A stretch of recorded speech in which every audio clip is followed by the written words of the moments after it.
Faith, Power, and Influence is a show that profiles leaders, whether in business, in nonprofits, in government, as well as any Korean American Christian that is in an area of influence.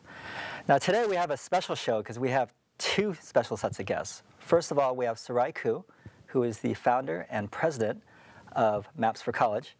And also we have FBLA, which stands for Future Business Leaders of America. We have a couple dozen high school students here in our studio audience. Now, Sarai, thank you so much for being on the show. Oh, thank you very much. And again, thank you again for the FBLA folks that are here. Now, today it is sort of a special treat because we have a couple dozen students whose real passion and desire is to be a leader. And again, that's what our show is focused on. And we have Sarai, whose organization is really focused on trying to facilitate and develop them as leaders.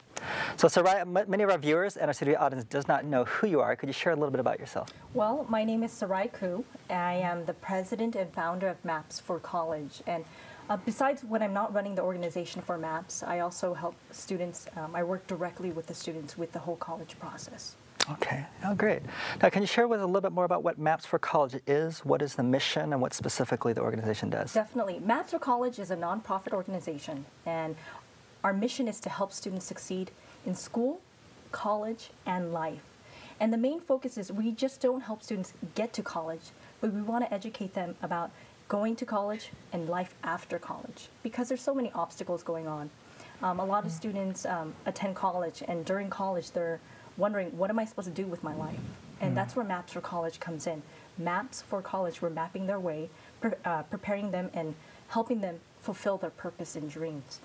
A little bit about Maps is we provide a comprehensive program. We give them the tools they need in order to succeed. And one of the tools that we have is called the SPICES program. Okay. SPICES is an acronym that I created. SPICES stands for S, spiritual, P, physical, I, interpersonal, C, cognitive, E, emotional, and S, social. And I definitely believe these are the components students need to have a well-balanced life. Okay. Yeah, tell me a little more specifically, so how would you work with a student, like a student, for example, in our audience? It depends. Students can come on an individual basis or with a group of students. So I can work with students individually, and I provide college and life counseling programs and services for them, or I do it with a group. So if a group of friends say, hey, let's do the whole college process together, I sit with them and I go through the whole process with them, not just figuring out what colleges are out there, but I help them fill out the college applications, help them with the scholarships, financial aid, and also giving them life experiences, just life, what do you call that? Guidance or direction? Direction, yeah, definitely. Okay. Now, as you know, this show is really focused on the faith components as well as the influence and power component of people's lives and really folks like yourself. We know that faith is a big part of your life, and spiritual components is a big part of how you work with students. Can you share a little bit about how faith is integrated in your life personally as well as how it manifests itself in your organization? Oh, definitely. Faith gives me strength, hope, and a goal and a vision. And it also gives me a lot of peace. And whatever I've done, especially with Maps of College, it could not have done without faith. And faith in God and just believing that He will provide for me. He will guide every step of the way, and He has. So Maps for College could not have existed without believing and having this faith. Okay. And how do you integrate that spiritual component? I noticed in SPICES that is a part of how you work with a student. How do you integrate that? It depends. Because it's not per se, we don't push any religion. It depends on the student. It depends do they really need that spiritual component? And most of the time they do. I integrate the college and life counseling portion together and bring in the spiritual component. So not per se, I just talk about spirituality, but it's already encompassed, it's already integrated within that program. Okay. Can you share with us a little bit how this vision sort of came, and talk a little bit about maybe your upbringing as well as maybe your educational background. How did this whole thing come about? I think for a lot of the student audience, they're probably thinking, I want to be a future business leader. I want to do this. I want to do that. And that's great. A vision is casted, and with that vision, you move forward. And so what happened was when I was in my graduate studies, I knew I wanted to teach, but I really wanted to help students and really counsel them. And I said, how am I going to bring teaching and counseling together where I don't work within the educational system? I do something on the side where I can really develop a relationship with the student and really guide them and truly have them understand what is life about? What is the purpose life about? So the vision started in 2006. Okay. And the vision was prepare the students, not just academically, because there are so many test prep programs out there that only concentrate on academics. Am I going to get that SAT score up? Am I going to get that ACT score? Am I going to get my 4.0 plus 5.0 GPA? That wasn't the main goal for myself, because I know so many students who were top 10% who are still confused with their future. Right. And I think that academics was just one part of the components for Maps for College. And I said, we need to bring everything together. Okay. And the reason why I have SPICE is spiritual, born-again Christian. Physical, I have 3 certifications in personal training. So I do train, do physical conditioning with students. Interpersonal, really teaching students how to talk to people, understand. Cognitive, use your brain. You have to use your brain. Emotional, really talking about your feelings. Because a lot of times students are very quiet. They don't want to share their feelings. And I think it's really important that they really know how to voice their thoughts and their emotions. And also social, because a lot of people they might be introverts or extroverts, but how do we bring that together? How do we make students more confident in themselves? Okay. Well, it's really interesting. So your organization seems very different from other organizations I've seen that work with students to try to get into college. Definitely. Typically, they work on those SAT scores, they keep the GPA up.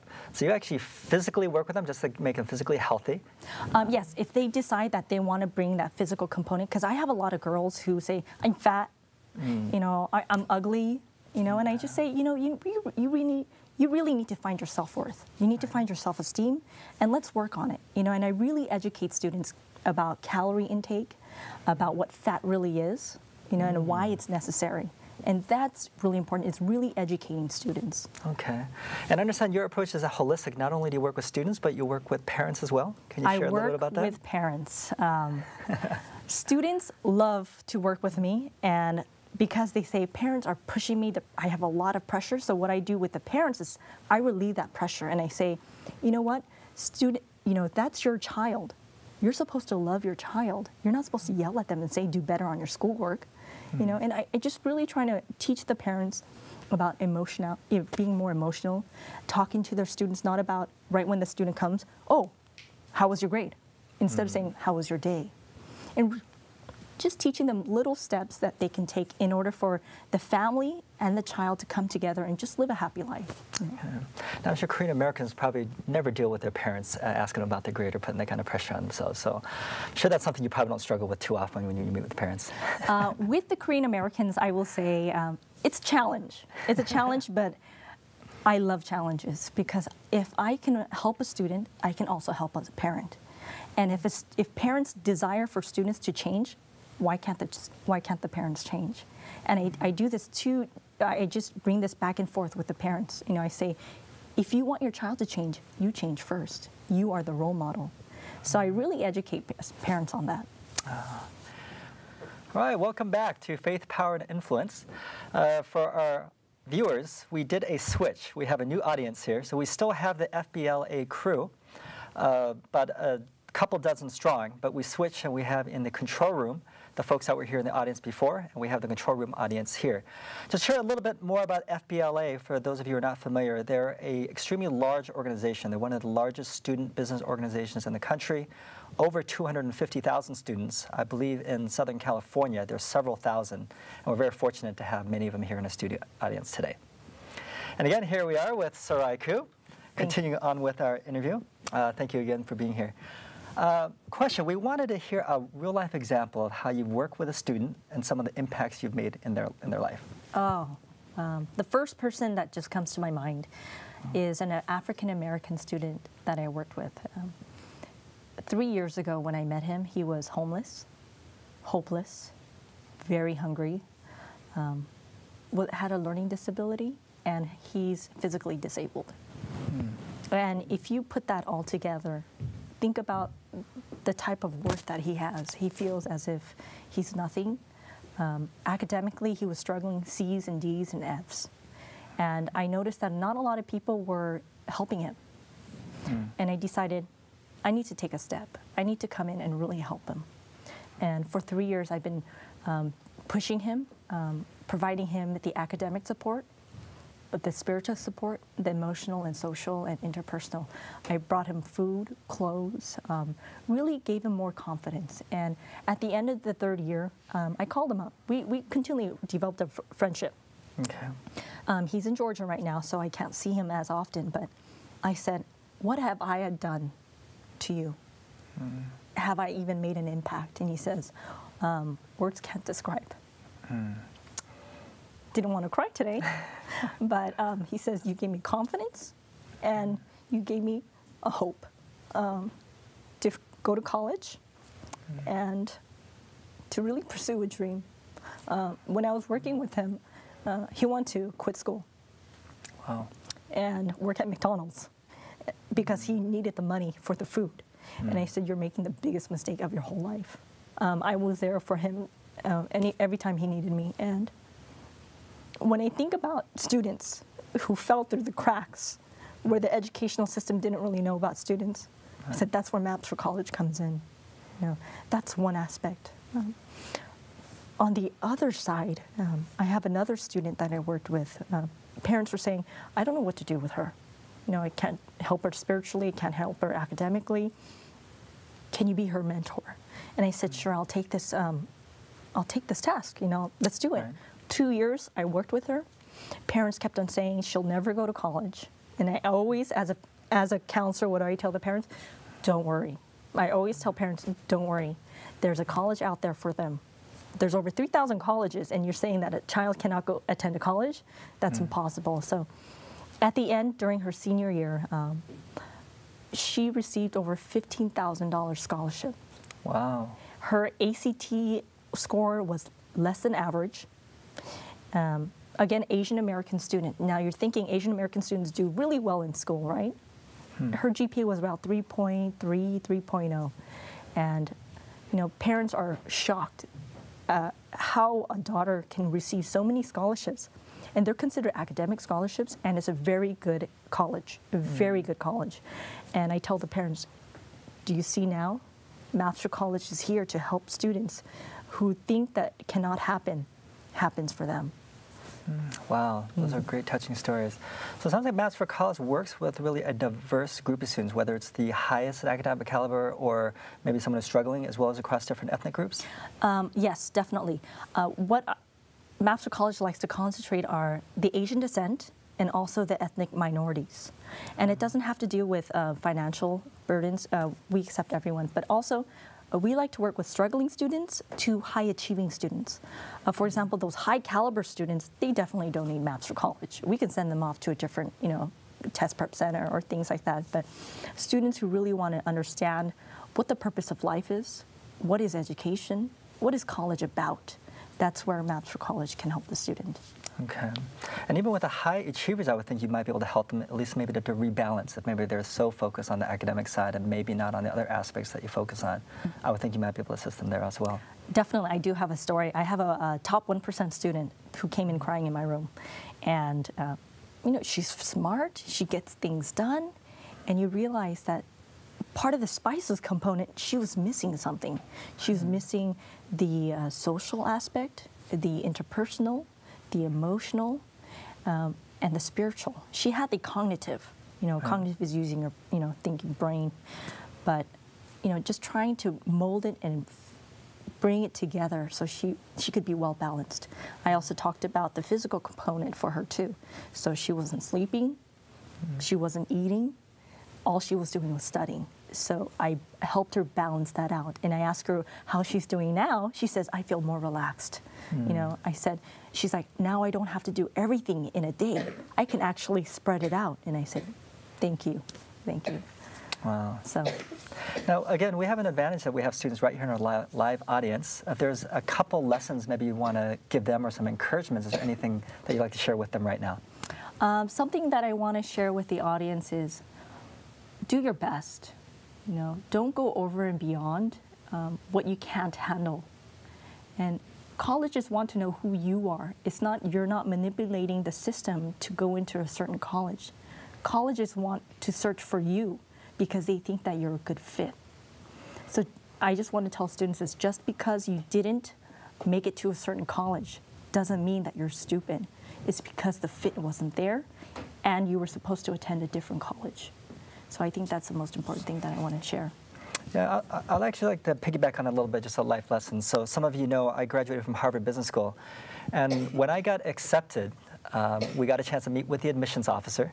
And it's sort of a cool thing, because you spend all these years working on trying to apply, and when you get accepted, it switches. The school now comes after you, and they want you to accept. And so it's sort of a cool position, and many of you will go through the same thing.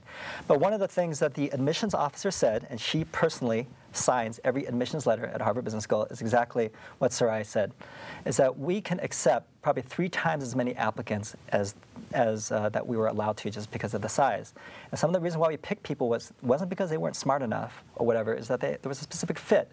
Maybe they wanted somebody from Alaska to make it a diverse class, which is where I'm from, or just something else, some unique little thing that has nothing to do with whether you're smart enough or good enough, but maybe it just makes you different. So that's an encouragement I'd like to share with you as well, that no matter where you go, there might be reasons that are out of your control as to why you might end up where you end up going.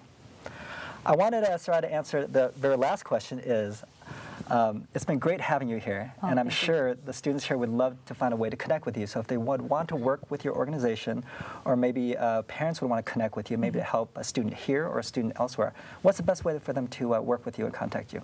First and foremost, please take a look at our website. It's still under construction, but our website is www.maps4college. It could be the number 4 or FOR as well.